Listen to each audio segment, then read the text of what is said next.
said April instead. I don't know. By the way, speaking of, this is my Where the Crawdads Sing calendar. I recently heard some disturbing stuff about the author Delia Owens, and I'm not gonna discredit the fact that I genuinely love the book, but damn. If you don't know, I recommend looking into it, because I don't really want to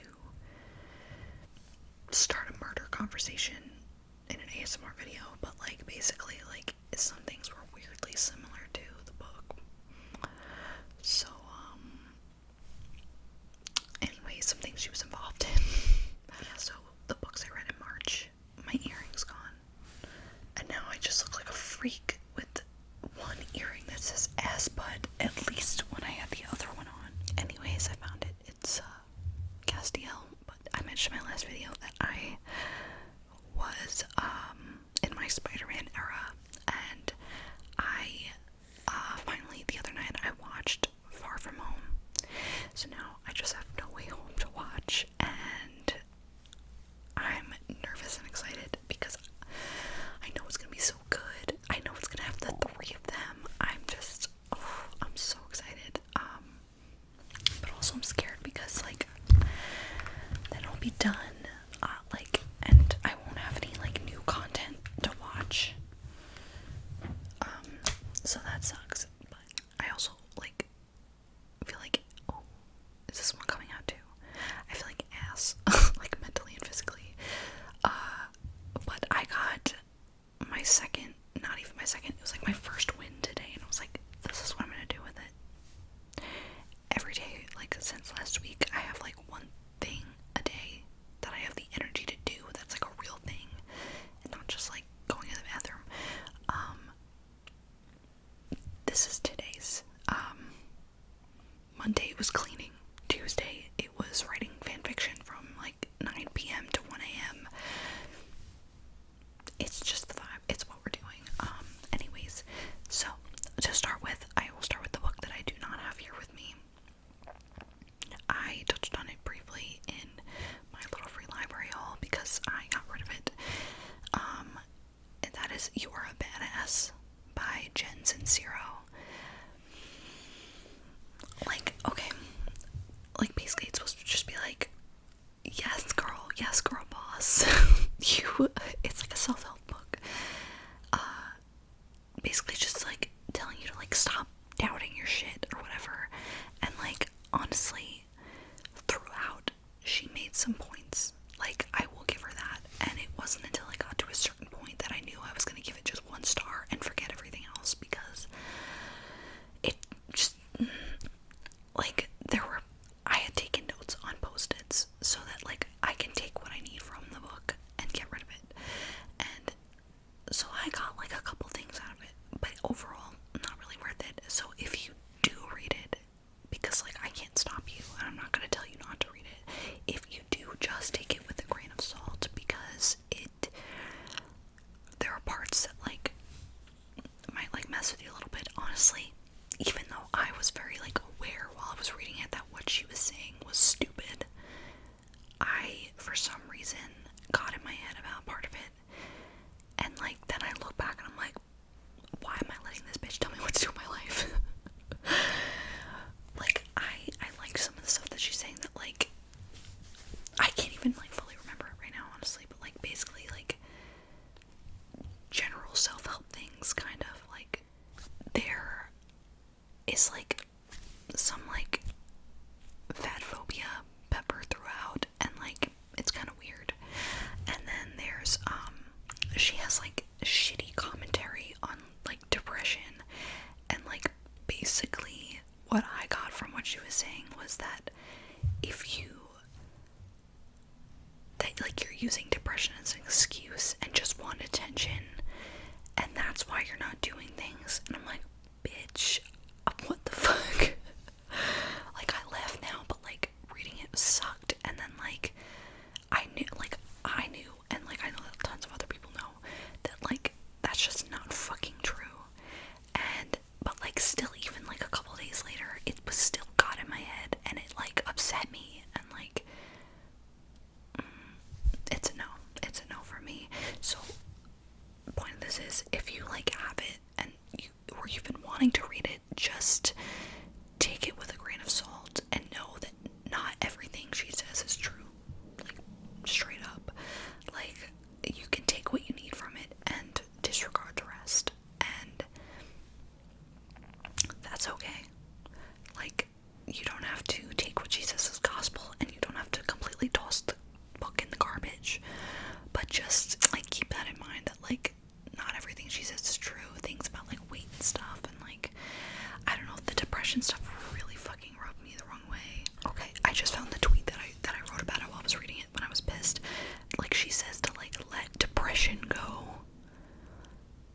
because you're using it as,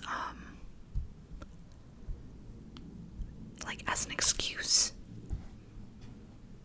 and you just want attention. Like, okay, so let's move on. Let's move on to other things. I read, I honestly keep forgetting that this was March, because I think I started it in February, like at the end, and I keep forgetting that I finished this at the beginning of March. That is Harry Potter and the Order of the Phoenix. I do not have the dust jacket. I'm probably going to get it on eBay or something eventually. It's been missing for a pretty long time, and because it's like paper, it could be like, technically it could just be like smushed flat between something that I haven't found. But honestly, we've moved so many times over the years that I definitely would have, I feel like we would have come across it or something. My mom kept telling me, oh, it's probably in with my stuff, but like, how many times have we gone through that stuff? I've never seen it, and I don't see how it could have gotten thrown away.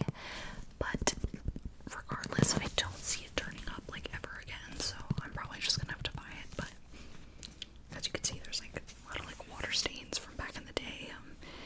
The corners, every time I see ripped corners, I know it was probably in my backpack or something. When I was a kid,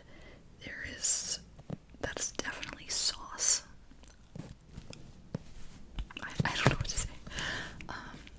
Anyways, it is so crazy to me how much is in this book that is not in the movie.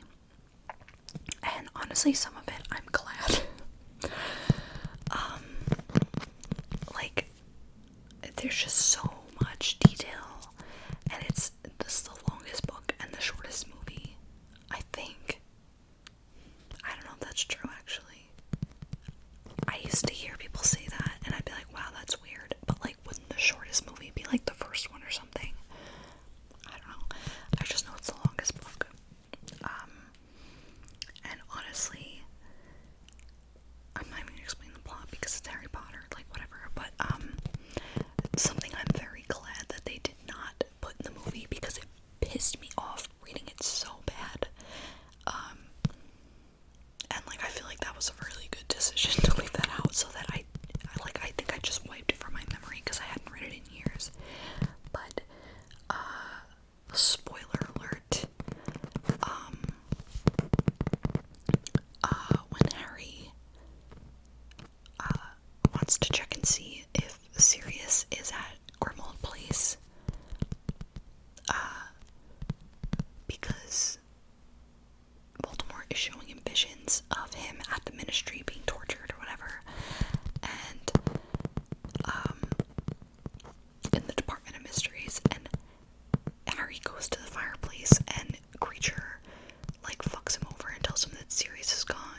was like, no, but really, like, it was a lot.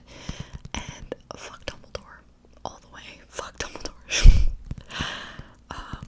Speaking of Dumbledore, I keep getting off track, this video, but speaking of Dumbledore, I cannot believe,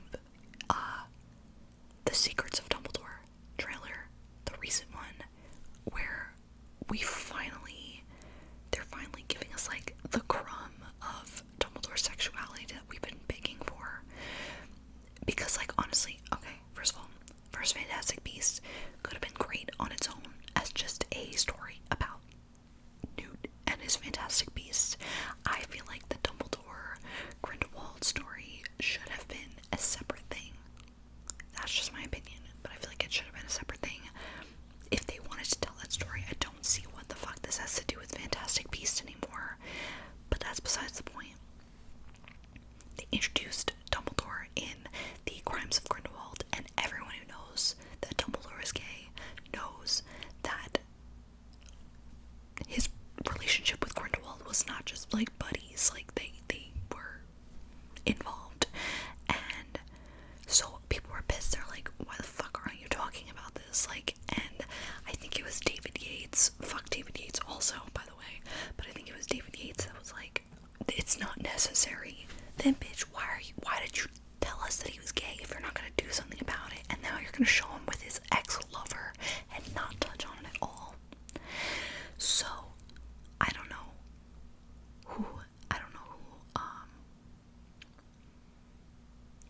who made the decision to bring it back, because in the Secrets of Dumbledore trailer recently,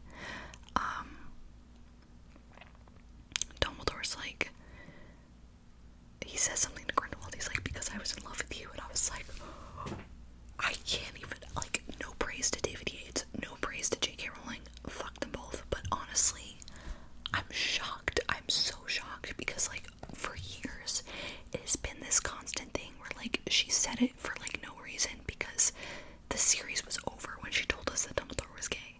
So, like, it felt like she was just trying to, like, slip in a little representation there, just to, like, I don't know, get the gays, I don't know. But really, so, honestly, she's not getting my money. If I watch it, it's not gonna be in a legal way, but unless, like, my mom buys me the DVD, in which case, what are you gonna do, you know? But, like, I'm just shocked. I'm shocked. So that's, like, the only thing I'm looking forward to, and honestly, I would not be surprised at all if that one line that he says in the trailer, because I was in love with you, I wouldn't be surprised if that's it. If they're just, like, if they threw it in the trailer just to get us to watch the fucking movie and then not have anything to do with it. I'm not saying we need Dumbledore and Grindelwald fucking on screen. I'm not saying that. Like, you can have, like, a queer relationship shown on screen, even, like, obviously they're exes at this point. You can have that shown without it being, like, this, like, you know, crazy thing. Like, you could still have it in line with the story that you're telling, you know? Like, you know what I mean? So, like, but I would not be surprised at all if that's all we get. So, only time will tell. I've spent a very long time on absolutely nothing. So, I also read Dark Places by, is it Gillian Flynn or Gillian Flynn? I know that some people who have the G are Gillian, but I feel like I've heard people call her Gillian Flynn before. So, anyways, Miss Flynn over here fucked up. Dark Places fucked up. I've only read Gone Girl from her, and I will 100% be reading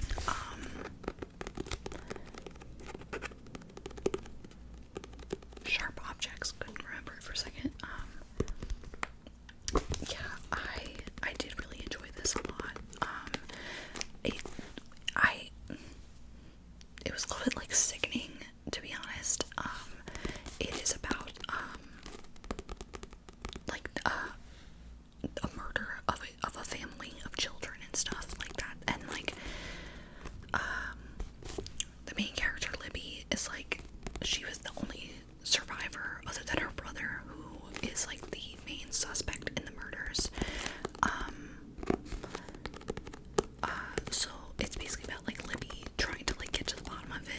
and she like connects with these this group of like serial killer fanatics or whatever, and she's doing it for money because she's like finally running out of like the money that she's been living off of as like a survivor, like a famous survivor for years. So it's dark. I saw something, I think it was on Goodreads, where someone was like, if you're gonna read this, like make sure you like surround yourself with good things, because this will take you to like a really shitty place. And honestly, yeah, it was fucked up. But like phenomenal writing, honestly. Like the fact that like it felt that fucked up. There are some fucked up twists throughout. There's like a couple different twists, and that shit was kind of crazy, you know. I can't get much more into it without spoiling things, but I was very intrigued. So, you know, do with that what you will. I read this, let me see, what is it, Books and Lala's Buzzword Reading Challenge. March was locations, and I feel like there's a couple I probably could have used for that, but I figured places is a location. So, you know, did that. Not much more to say about it without like giving up like key plot points, but like it had me pretty fucked up, I'm not gonna lie. I also read finally Beautiful World, Where Are You by Sally Rooney. I like really adored it. To me, it felt like definitely more character driven than plot driven. Like things happened, like events happened, but it mostly, like the meat of it had to do with like how the characters were feeling and like their conversations with each other. Specifically Alice and Eileen, their emails back and forth with each other. I found it really interesting. I definitely see myself becoming a Sally Rooney hoe. So I definitely need to pick up another one of her books soon. This was my first book of the month purchase. I got it in like November or December or something, and I just read it last month, and I'm very, very happy with it. I don't know, something about like, I was just in the vibes, you know. I don't know. Like I felt like connected with the story and the characters, and like they're basically just like navigating life. Eileen works for a literary magazine. Alice is a famous author. Felix works in a warehouse. And Simon is like a political dude, but he's also like super religious, and like they all have like their own like struggles and shit that they're going through, and like they just kind of like go through it alongside each other, and like there's some like friendship dynamics going on. I just found it interesting. I don't know, I loved it. I'll read you the description quickly, just so I could do it justice, because I honestly loved it. Alice, a novelist, meets Felix, who works in a warehouse, and asks him if he'd like to travel to Rome with her.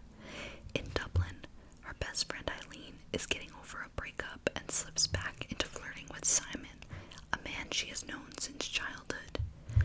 Alice, Felix, Eileen, and Simon are still young, but life is catching up with them. They desire each other, they delude each other, they get together, they break apart, they have sex, they worry about sex, they worry about their friendships and the world they live in. Are they standing in the last lighted room before the darkness, bearing witness to something? Will they find a way to believe in a beautiful world? Yes, that is Beautiful World, Where Are You by Sally Rooney. I know that I know she's written other books, but like I'm pretty sure based on her Goodreads, but the ones that I always hear talked about are Normal People and Conversations with Friends.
niece, and I forgot to give them back to her this past weekend, but that's probably good because then now they make it into this video.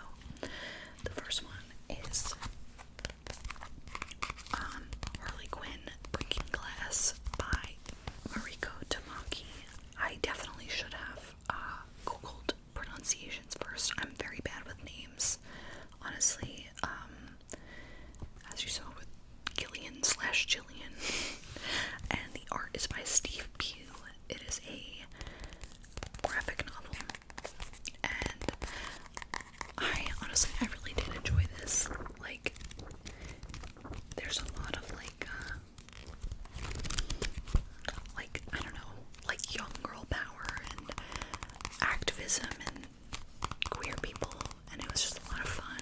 And my niece got this at like Barnes Noble last year, and she finally read it recently and then left it at my house so I could read, and it was a lot of fun.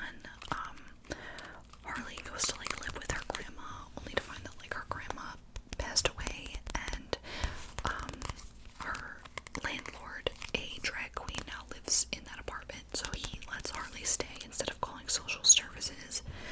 And like there's just a lot of like fun. Like Harley Quinn, she makes friends with Ivy, who is obviously Poison Ivy. There's some like Joker shit going on, and he's a dick, but you know, whatever. I don't know, it was just fun to me. Like, it was a nice quick read. I read it in like a couple hours, I think, actually. But I thought it was cute. I'd recommend this to like any age, but like I like the idea that like young people are reading this. Like, it just was like a nice little thing, you know. I don't know how to explain that. And one other thing I actually really liked was like the coloring, like in different scenes. Like I don't know, like different scenes have different like color schemes. I don't know if I'm explaining that right. Like, let me find this one page. Like when they're in the garden, it's got like a greenish hue to it and stuff. And when they're, let me find like a drag show performance. I don't remember when those happened. They're like protests. It's like this like purpley, like it just, I don't know. I like that they all have different like things. Oh yeah, here's like the drag show and stuff.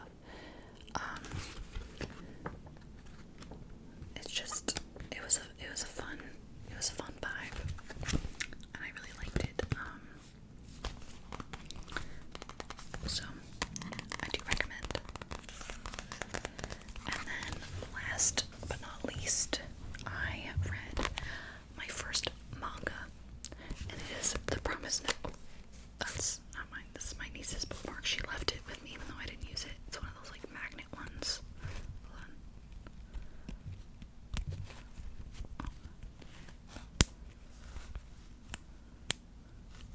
Anyways, it's a Stay Golden. It's very cute. The Promise Neverland. Ooh, I don't want to butcher names. I really don't. Story by Caillou Shirai and art by Bazooka Demisu. I genuinely enjoyed this. This was, The Promise Neverland was also my first anime recently, so, you know, she's converting me. The artwork is pretty cool, and like the cover art and everything is beautiful with all the colors, which is something I really enjoyed about the show as well, because the show is in color like this, so it was like gorgeous to me. I was really into it. I never read manga, never saw an anime, and she recommended me to watch The Promise Neverland. My niece recommended. She said that I would like it. All she told me was that like I would like it, that it's about like kids in an orphanage and there's like a supernatural element, and I was like, oh my god, that sounds so fun. And like, no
first season a lot. So I was very glad that now this is like my introduction to manga. Like I said, I am intimidated by the like amount of books in a series. I will read the back to you because it's quick. Emma, Norman, and Ray are the brightest kids at the Gracefield House Orphanage, and under the care of the woman they refer to as Mom, all the kids have enjoyed a comfortable life, good food, clean clothes, and the perfect environment to learn. What more could an orphan ask for? One day, though, Emma and Norman uncover the dark truth of the outside world they are forbidden from seeing. Like, I went into the anime with, which by the way is like very much,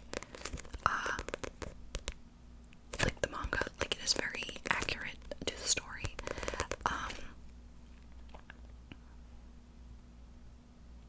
But like I went into it with like no like expectations, and I was like, whew, I'm blown away. But it's really good. I can't wait to see where the story goes, because I watched the first season like a few months ago, and I've been dying to read them so that I could get past this point and see what else happens in the story. So I have no idea what goes on like in the majority of the mangas. I will say this, I don't know if it's as much in the manga, but in the anime, Sister Krona is like weirdly depicted like as like a racial caricature, and I noticed it in the anime, and then like I googled it, and I don't know if I feel like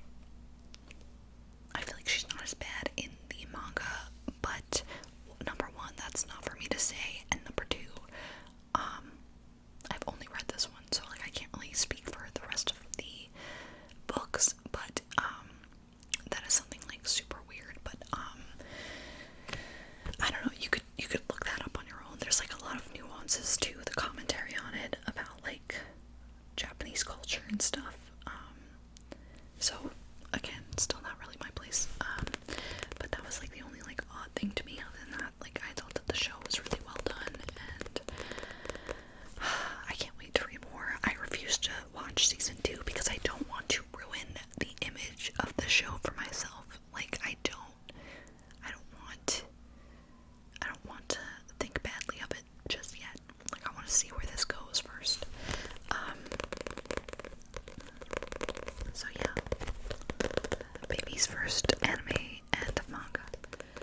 If you have any recommendations for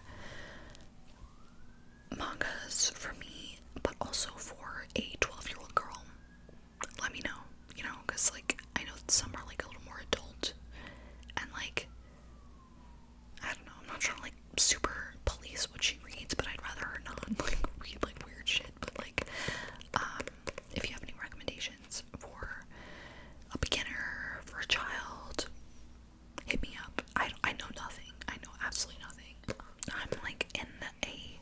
I'm not in a reading slump. I'm in like a general slump, so as badly as I want to be reading the stack of books that I have over here, I'm not reading. So hopefully this will like motivate me to actually read, because like I said, just feeling like shit. But this was like a fun distraction to just chat about books and Spider-Man and shit, which is another thing that intimidates me, is the Marvel Cinematic Universe. Can I get on that for a minute? Okay, the only Tom Holland Spider-Man movies I've watched now were Spider-Man Homecoming and Far From Home, and next I was watching No Way Home. But even though those movies are great on their own, oh my god, I should do a video ranking Spider-Man movies. Anyways, even though those movies are great on their own, I know that I'm definitely missing something from them, and that's because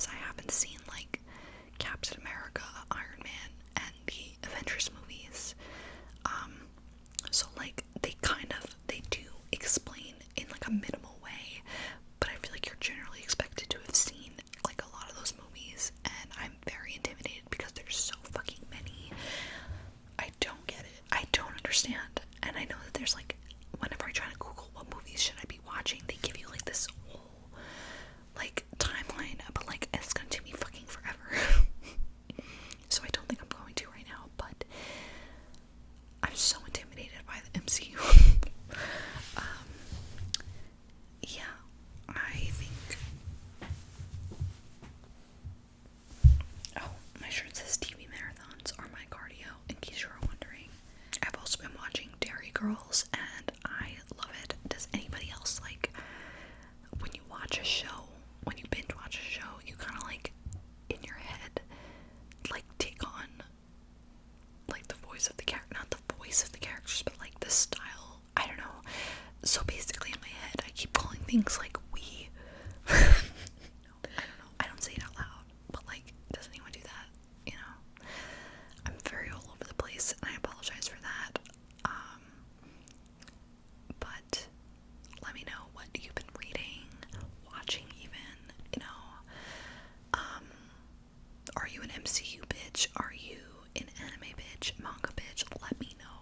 Let's do this. I'm branching out. I hope you're all doing well. Taking care of yourselves, staying safe, getting by, you know.